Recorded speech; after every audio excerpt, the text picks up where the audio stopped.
भूरी सखी जी कह रही, क्या मेरे जीवन में ऐसा परम शुभ दिन आएगा जब यमुना के पावन पुलिन तट पर एकांत में बैठकर उच्च स्वर से राधा राधा राधा ऐसा पुकार करके मैं बहुत ही व्याकुल हृदय से रो रही हूं।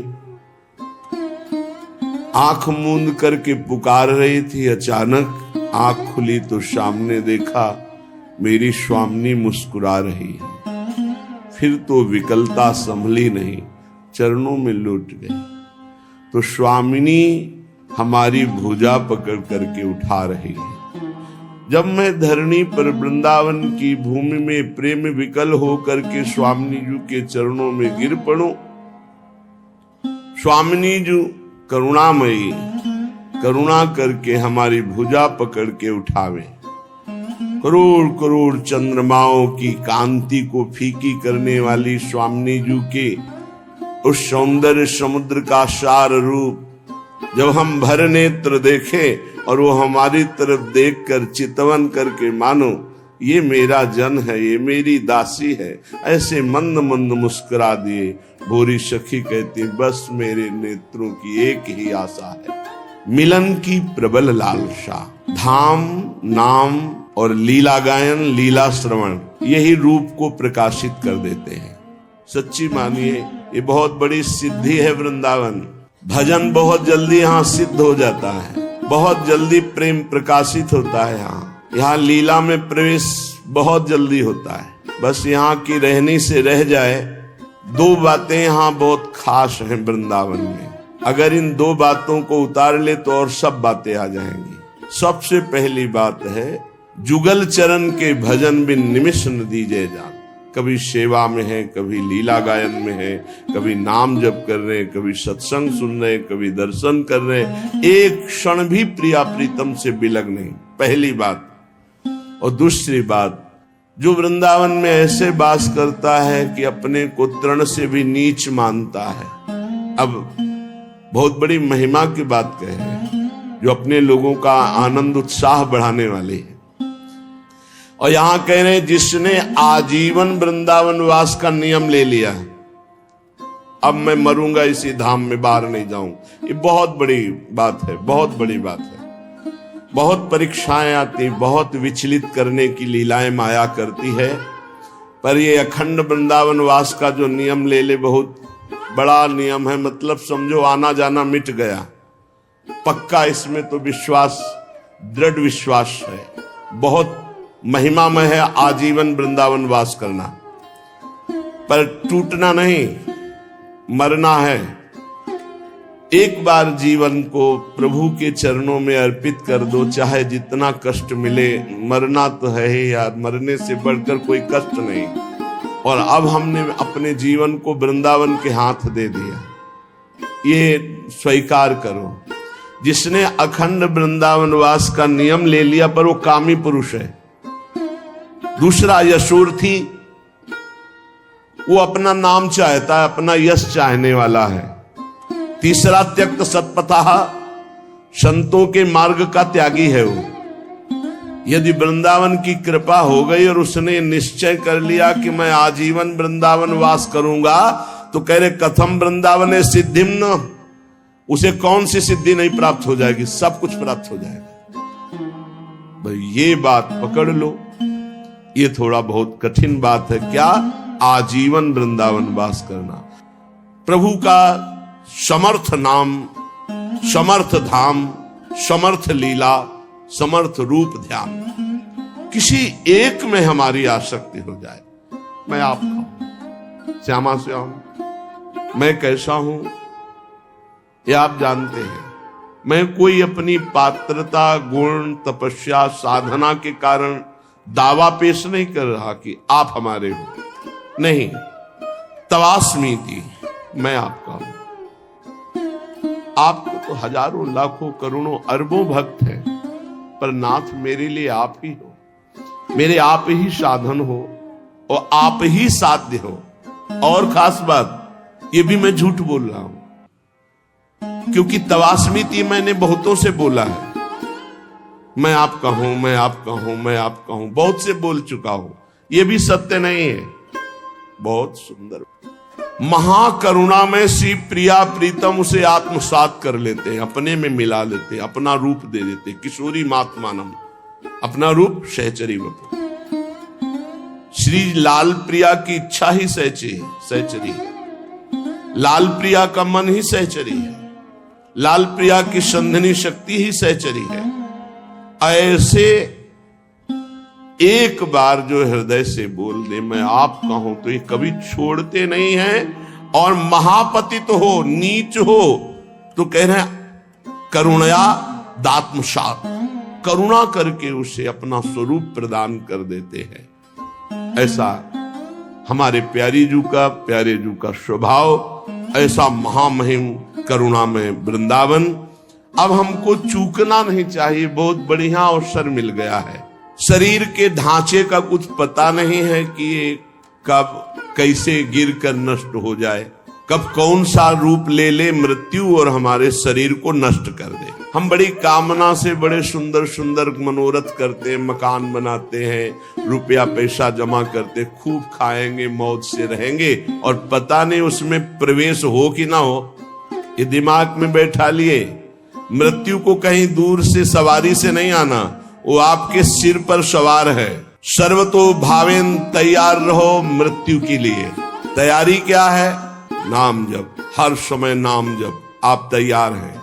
जितना भजन कर लोगे तो तुम अपने स्वरूप का रहस्य जान जाओगे। मृत्यु शरीर को नष्ट करती, तुम्हें नहीं। यदि ये ज्ञान प्रबल जागृत हो गया तो मृत्यु की मृत्यु हो गई, निर्भय हो जाओगे। यदि ये बात ना हो तो प्रभु की शरण में हो जाओ तो निर्भय कर देंगे। एक ऐसी भूमा स्थिति जागृत हो जाएगी जहां मृत्यु का कोई भय नहीं है। मृत्युकालीन जिसका नाम चलता होता है, तो इस शुभ चिंतन के प्रभाव से वर्तमान में नाम चलता होता है, उसकी मृत्यु शुभ हो जाती है। भगवत स्मृति प्रतिपल यदि है तो घबराहट नहीं होगी, भय नहीं होगा, बड़े आराम से शरीर छूटेगा। शरीर तो छूटना ही है, और बड़े आराम की व्यवस्था में पहुंच जाओगे जहां श्यामा श्याम परमानंद बरस रहा है। भक्ति की कमी, कामना की वृद्धि, यही हमें भजन से विमुख किए हुए है। हम प्रभु को छोड़ करके अगर हमारी कामना भी हो तो किसी और की तरफ ना हो। मांगो तो केवल प्रभु से मांगो, जिससे मंगतापन मिट जाएगा। वो ऐसे दाता है, दे देंगे ना, जन्म जन्म की मांग पूरी हो जाएगी। जिसके जानने के बाद कुछ जानना बाकी नहीं रहता, जिसके पाने के बाद कुछ पाना बाकी नहीं रहता। इसलिए किसी से मत मांगो, किसी से मत कामना करो, केवल प्रभु से करो, इंतजार करो। उनकी बाट जो हो किसी और की तरफ मत देख लेना। जो आज तक कोई सफल हुआ है मानो, वो केवल भागवतिक शक्ति से, दिव्य शक्ति से सफल हुआ है। किसी को अगर सफलता लौकिक, पारलौकिक, वास्तविक सफलता का मतलब रुपया पैसा बढ़ जाना, लोग संपत्ति, यश मान कीर्ति नहीं। काम क्रोध लोभ मोह मद मत्सर, इन पर विजय प्राप्त करना सफलता है। कि चाहे विपत्ति हो, चाहे कामना हो, कैसी भी परिस्थिति, सीधा श्री भगवान से आर्त भाव से अन्य आश्रय छोड़कर पुकारे तो हमारे जीवन का बहुत बहुत आनंदमय परिवर्तन हो जाएगा। यदि हम साधारण जीवन अपनाए तो असाधारण विचार हमारे सुरक्षित हो जाएंगे भजन के लिए। ये तो सच्ची बात है। विलासिता का स्वयं का जीवन नहीं होना चाहिए। हमारे पास जो सुख सामग्री वो दूसरों के लिए है, अपने लिए जिससे कम खर्चे से काम चल जाए वैसे चलाना चाहिए। अपना जीवन बहुत ही सात्विक होना चाहिए। जितना आप अधिक खर्च करेंगे अपने शरीर के ऊपर, साधक बहुत ध्यान से सुने, चाहे गृहस्थ हो, चाहे आपका पैसा नहीं है, वो भगवान का है। आप उचित अपने ऊपर खर्चा करें, परिवार के सुख में लगावें, संसार के सुख में लगावें, गौ सेवा, संत सेवा, भगवत सेवा, अन्य अपने जीवन में बहुत कम खर्चा, अपने समय को अधिक से अधिक बचाकर भजन में लगाए। ये प्रमादी स्वभाव हटाइए। भजन के बहाने सुख भोगने की आदत छोड़िए तो परमात्मा प्राप्ति जल्दी हो जाए। डट करके सब झंझटों से निपट करके भजन करो। जीवन को प्रमाद से बचाकर प्रयत्न में स्थित करो। शब्द देख लो, शब्द ही है। प्रमाद से हटाओ और प्रयत्न में लगाओ। जहां तुम्हारा वास है वहां कोई भी ज्यादा भगवत विमुख करने वाली वस्तुएं अच्छी नहीं होनी चाहिए, बात ध्यान रख लो। जहां वास कर रहे हैं पूरे में राधा राधा राधा राधा राधा राधा राधा, गुरुदेव राधा वल्लभ, गुरुदेव राधा वल्लभ, जहां दृष्टि उनकी पोशाक, उनकी माला, उनके बस एक आसन शयन के लिए, एक आसन बैठने के लिए, बस। आधुनिकता का जितना दर्शन होगा रजोगुण बढ़ेगा, भजन हटेगा, मान लीजिए। बहुत सावधान रहिए। भगवान का आश्रय समस्त शक्तियों को जागृत कर देता है, भोगों का आश्रय समस्त शक्तियों को ढक देता है। इस बात को समझिए। जो भगवान का आश्रय ले लेता है, भगवान उसके सारे दोषों को अपना दोष मान लेते हैं, सारे उसके अपराधों को स्वयं मिटा देते हैं। भगवान के बल के समान कोई बल नहीं, इसलिए उपासक को अपना बल नहीं, भगवान का बल का भरोसा रहकर निर्भय हो जाना चाहिए। भगवान जितनी रचना रचे उसका प्रतिक्षण परिवर्तन हो रहा है और नाश की तरफ जा रही है। शरीर से लेकर जो भी आप देख रहे हो, गो गोचर जहां लघु मनुजाई, सबका परिवर्तन हो रहा है, सब नाश की तरफ जा रहा है। ये क्षण ध्वंसी है, किसी भी क्षण में नष्ट हो सकता है। जो तुम देख रहे हो सब, यहाँ का मिलना संतोषजनक नहीं है। यहाँ व्यक्ति मिल जाना, वस्तु मिल जाना, स्थान मिल जाना, या कोई संतोषजनक नहीं। श्री भगवान पर विश्वास करके सर्व प्रकार से उनके ऊपर निर्भर होकर जो भजन करता है वो मंगल को प्राप्त होता है। भगवान की इच्छा से जो कुछ है उसी में संतुष्ट रहो। जो तुम्हारे पास है वो दूसरों की धरोहर है, तुम्हारी नहीं है। तुम कम से कम खर्चे में जीवन व्यतीत करो। इस नाट्यशाला में, जगत नाट्यशाला में भगवान के खेल को, सृजन पालन संहार, तीन खेल के रहस्य को जान करके खूब नाम जप करो। पता नहीं कल किसका आए कि ना आए। भगवान बहुत समीप है हमारे, उनसे अधिक समीप अन्य कोई भी नहीं है। उनका जितना चिंतन करोगे, उन्हें जितना अपने समीप देखोगे, उतना ही तुम परम सुखी होने लगोगे और भगवान तुम्हें दिखाई देने लगेंगे कि नजदीक है। जब तक अपनी इंद्रियों को वश में नहीं करोगे, मन को वश में नहीं करोगे, तब तक परमात्म स्थिति नहीं आती। श्री भगवान ने जिसकी इंद्रियां भजन के प्रभाव से वश में हो गई हैं, जिसका अंतःकरण मन बुद्धि चित्त अहंकार निर्मल हो गया है, जिसका शरीर पवित्र हो गया है, साधन करते करते संपूर्ण प्राणियों के आत्मस्वरूप भाव में जो स्थित है, अब उसको कोई कर्म नहीं बांध सकता। नहीं, हर कर्म जीव को बांधता है। जो तत्व को जानने वाला पुरुष है, संयमी पुरुष है, जिसने अपनी इंद्रियों पर विजय प्राप्त कर ली, मन पर विजय प्राप्त कर लिया है, जो सब जगह अपनी आत्मा को देखता है। नैव किंचित करोमीति युक्तो मन्येत तत्त्ववित्। वो तत्व को जानने वाला सांख्य योगी किंचन मात्र कुछ नहीं करता है और सब कुछ करता है। पश्यन देखता हुआ, श्रवण सुनता हुआ, स्पर्शन छूता हुआ, जिघ्रन सूंघता हुआ, असनन खाता हुआ, गच्छन चलता हुआ, ग्रहणन ग्रहण करता हुआ, प्रलपन बोलता हुआ, विसर्जन मलमूत्र का त्याग करता हुआ, स्वपन सोता हुआ, श्वसन श्वास लेता हुआ, उन्मिशन आंख खोलता हुआ, निमिशन मूंदता हुआ। उस ज्ञानी महात्मा को पता है कि संपूर्ण इंद्रियों के विषय में बरत रही हैं। किंचित एवं न करो भी इति मन्येत, मैं स्वयं कुछ भी नहीं कर रहा हूं। जहां शरीर और इंद्री मन बुद्धि बदलते रहते हैं, पर हम उनको देखते रहते हैं, हम नहीं बदलते। पूर्ण परमात्मा का अंश जीव परमात्मा स्वरूप, ये बात मान लो। चेतन अमल सहज सुख राशि, बदलने वाला बदलने वाले के साथ एक है। संसार बदलने वाला, इंद्रियां बदलने वाली, शरीर बदलने वाला, बुद्धि बदलने वाली, मन बदलने वाला, चित्त बदलने वाला, अहंकार बदलने वाला, लेकिन जो मैं था वही मैं हूं, वही मैं रहूंगा। जिसको ये ज्ञान होता है वो सब कार्य करता हुआ कभी बंधता नहीं है। आप कभी बदलने वाला नहीं है, आप स्पष्ट देख लीजिए, आप कभी बदला नहीं, वो ज्यों का त्यों रहता है। जब आप अपने आप को भूलकर बदलने वाला मान लेते हैं तो आपको जन्म मरण ये होगा, फिर आपको हर कर्म का फल मिलेगा, क्योंकि आप भोक्ता और कर्ता भाव स्वीकार किया। अगर स्वीकार ना करे तो कुछ भी उसको दंड नहीं मिलेगा, किसी भी तरह उसे नहीं भोगना पड़ेगा। ये बात तुम केवल दृढ़ता से मान लो, मानने से ही तुम्हारी मुक्ति हो जाएगी, मानने से ही तुम जान जाओगे, अनुभव हो जाएगा। केवल मेरी बात मान लो। तत्व प्राप्ति किसी साधना से नहीं होती, मानने से होती है। चाहे ध्यान से सुनिए, चाहे वो कैसा हो, कोई अधिकारी हो या अनाधिकारी, अंतःकरण शुद्ध हो या अशुद्ध, इससे कोई मतलब नहीं, क्योंकि ये तुम हो ही नहीं।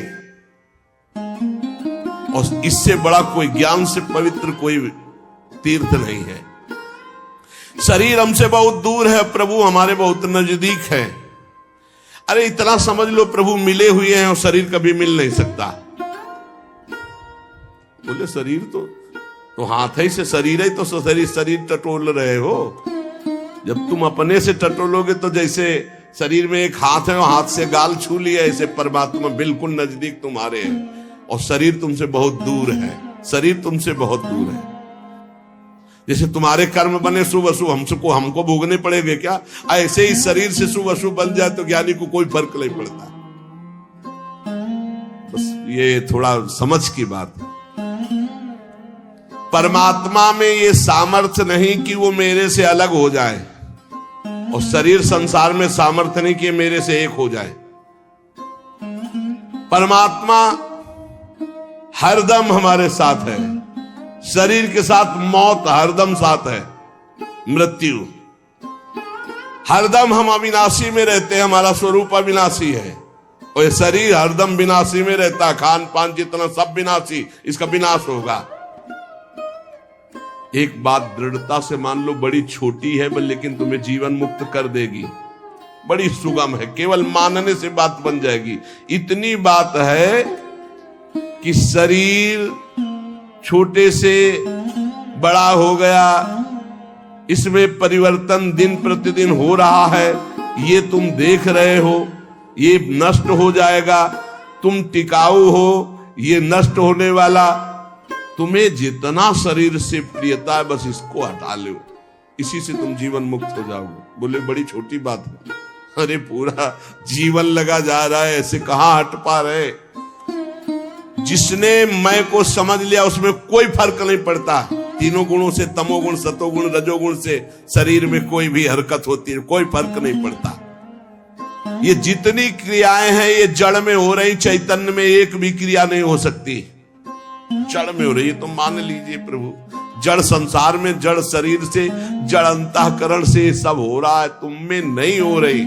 अगर अस्वीकार कर दोगे तो जीवन मुक्त हो जाओगे, स्वीकार कर लोगे तो जन्म मरण के चक्र में फंसते चले जाओगे। देखो इसी को हम भक्ति से बताते हैं। अगर आप कर्म का कर्ता बनोगे तो तुमको जन्म मरण लेना ही पड़ेगा।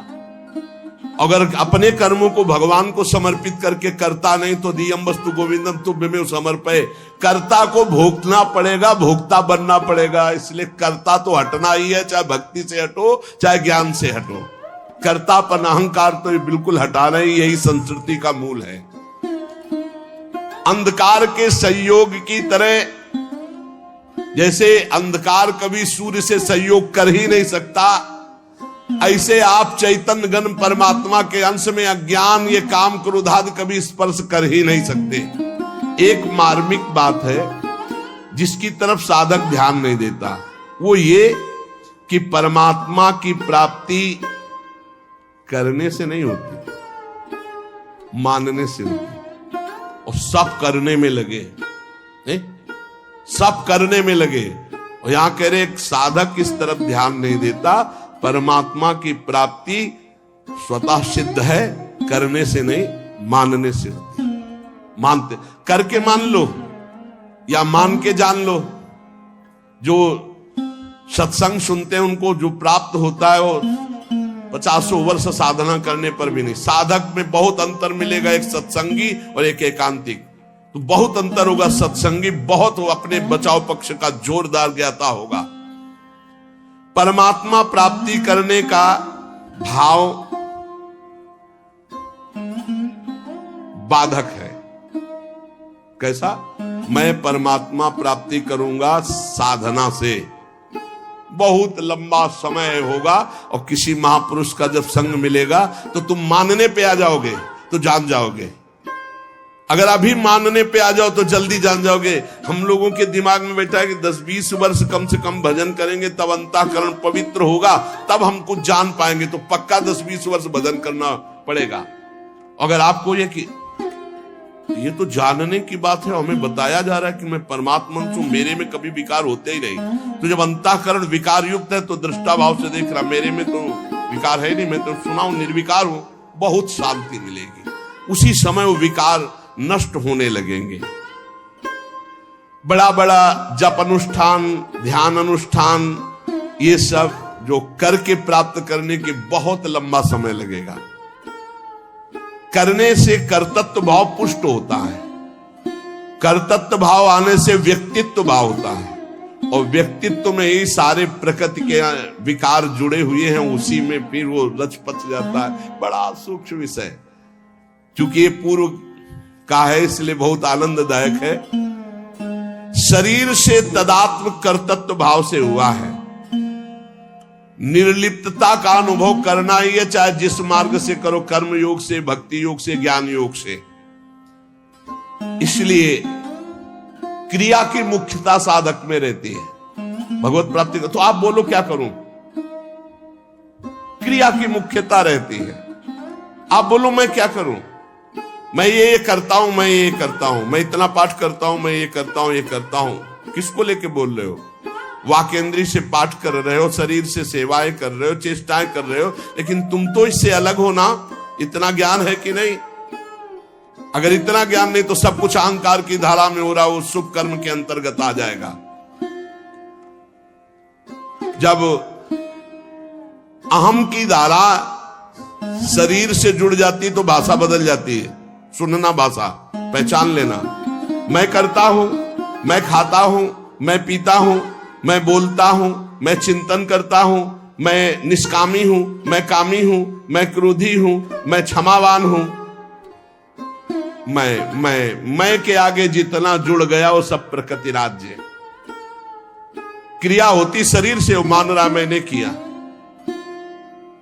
हर इंद्रियां क्रिया कर रही हो, हमारे इंद्रियों के कर्ता बने बैठे हैं। काम क्रोध आ रहे हैं, अंतःकरण में मान रहे हम अपने में। इसीलिए जीवन मुक्त होना कठिन कहा गया है, क्योंकि सोचते कुछ करके जीवन मुक्त होंगे। जो करोगे जीवन मुक्तता जो है उसी को ढकने वाली बन जाएगी। इसलिए महापुरुष अकर्ता होते हैं, अचाह होते हैं, पूर्ण काम होते हैं। बोले साधना करते करते हो गए? नहीं, हमारा स्वरूप ही पूर्ण काम है, सिद्ध है। चाहे अभी मान लो, चाहे 50 वर्ष साधना करने के बाद मान लेना। नैव तस्य कृतेरार्थो ना कृते नेह कश्चन। वास्तव में स्वयं में कभी कोई क्रिया होती नहीं, और शरीर बिना क्रिया के रह नहीं सकता। जब स्वयं निर्लेप रहता है तो शरीर से पवित्र आचरण होते, पापाचरण नहीं। चुप हो जा, क्या कह रहे? सबसे बड़ी साधना है चुप हो जा, अलग देखो अपने आप को, शरीर से, इंद्रियों से, अंतःकरण से। चुप हो जाओ, तुम करता नहीं हो। परंतु गलती यही होती कि चुप नहीं रह पाते, शांत नहीं रह पाते, सत्ता का अनुभव नहीं कर पाते। बस क्रियाओं में हम फंस गए हैं, स्वयं में कोई क्रिया नहीं है। इसीलिए भगवान कहते हैं वो महापुरुष जो स्वयं को जान गया, वो पश्यन, श्रणवन, स्पृशन, जिघ्रन, असनन, गच्छन, ग्रहणन, प्रलपन, विसर्जन, स्वपन, श्वसन, उन्मिशन, निमिशन, अपि इंद्रियाण इंद्रियार्थेषु। देख लो, देखता हुआ किससे देखता है? कौन देख रहा है? बोले नेत्रेंद्री देख रही है। किसको देख रही? अपनी प्रकृति को ही। प्रकृति के बने हुए नेत्र प्रकृति को देख रहे हैं। आप इसके दृष्टा हैं। किसके? नेत्रेंद्री के। आप नहीं देख रहे। देखने का काम नेत्रेंद्री है। आप देख लीजिए, नेत्रेंद्री बंद हो गई। अब बताओ सामने कौन बैठा हुआ है? आप नहीं देख रहे, नेत्रेंद्री देख रहे। तो देखता हुआ भी मैं नहीं देख रहा हूं, देखता हुआ भी मैं नहीं देख रहा हूं, क्योंकि मैं नहीं देख रहा हूं, नेत्रेंद्री देख रही है। सुनना काम किसका है? श्रवणेंद्री का।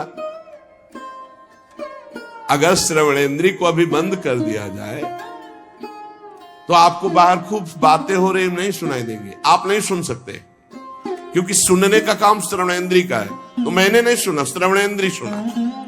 मैं उसका दृष्टा हूं, साक्षी हूं। छूने का काम स्पर्शन त्वगेंद्री से। त्वगेंद्री के बिना स्पर्श का अनुभव नहीं होता। जिघ्रन सूंघने का काम घ्राणेंद्री। असनन खाने का स्वाद लेने का काम रसेंद्री। गच्छन चलने का काम कर्मेंद्रियों में चरण। ग्रहण करने का काम हस्तेंद्री। प्रलपन बोलने का काम वाकेंद्री। मलमूत्र त्याग करने का गुदाएंद्री। स्वपन सो रहा है, श्वास ले रहा है, आंख खोल रहा है, मूंद रहा है। संपूर्ण इंद्रियां सब इंद्रियों में बरत रहे। इसको मैं जानने वाला हूं, लेकिन मैं देखता सुनता खाता पीता नहीं हूं। खाने पीने का काम प्राणों का है, प्राण पोषण। मैं प्राण थोड़ी हूं, मैं तो आत्म तत्व हूं, भगवत स्वरूप ईश्वर का अंश हूं। ये ज्ञान जिसको हो गया तो कह रहे किंचन मात्र कभी कोई उसके ऊपर बंधन नहीं रहता। सिद्ध महापुरुष के ऊपर कोई, इसीलिए सुधा निधि में भी ये लिखा है कि जो महापुरुष राधा वल्लभ लाल के रहस्य मार्ग में प्रविष्ट हो चुका है, देहातीत भाव, अब वो चाहे विषय ग्रहण करे या त्याग कर दे, बहिर्मुख पुरुषों के पास बैठे हो, एकांत बैठे हो, कैसी भी स्थिति में रहे, उसे कोई नहीं फंसा सकता। विषयान ग्रहणंतु मुंचंतु वा कैर्वा भाव रहस्य पारंगमति श्री राधिका प्रेसा। एक स्थिति है। नैव किंचित करोमि। इसका तात्पर्य नहीं है कि वर्तमान में वो कुछ शरीर से उसके क्रिया नहीं, शरीर से क्रिया हो रही पर कर्तृत्व भाव नहीं, कर्ता भाव नहीं। इसको बहुत सरल ढंग में निपटा सकते हो अपने लोग। कर्तृत्व भाव भी है, मैं कर रहा हूं लेकिन प्रभु के लिए कर रहा हूं, प्रभु को समर्पित कर दिया। जो गति इसकी होगी ज्ञानी की, वही गति भक्त की होगी। सरलता पूर्वक समझ लीजिए। अहंकार को बिना समर्पित किए काम बनने वाला नहीं, चाहे ज्ञान से, चाहे कर्मयोग से, चाहे भक्ति योग से। ये जो कर्ता और भोक्ता भाव है, यही हमें भगवत प्राप्ति नहीं होने दे रहा। अगर ये बात समझ में आ रही हो, थोड़ा पवित्र बुद्धि हो गई हो, तो आप देख लो। अगर नहीं समझ में आए तो बिल्कुल सरल बात है। भगवान इसी की प्राप्ति के लिए कहते यत् करोषि, जो तुम कर रहे हो मेरे को समर्पित कर दो।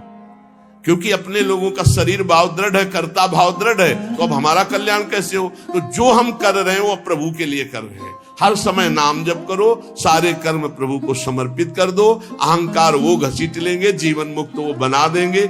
एक बनाना हो तो भगवान कृपा करके जीवन मुक्ति जना देते हैं, और एक होता प्रयास करना। प्रयास से तो कोटि कल्प लग सकते हैं, और एक क्षण में वो अपनी स्थिति प्रदान कर सकते हैं। इसलिए प्रभु का नाम जप करो, प्रभु के आश्रित रहो, सारे कर्म प्रभु को समर्पित करो। और बीच बीच में इतना बात समझ लीजिए कि आप भगवान के हैं, ये शरीर प्रकृति का है, ये प्रकृति का शरीर प्रकृति में ही मिल जाएगा, आपके साथ नहीं रहेगा। और आपके साथ जो भगवान है वो सदैव थे, हैं और रहेंगे। यही अनुभव करना। जय।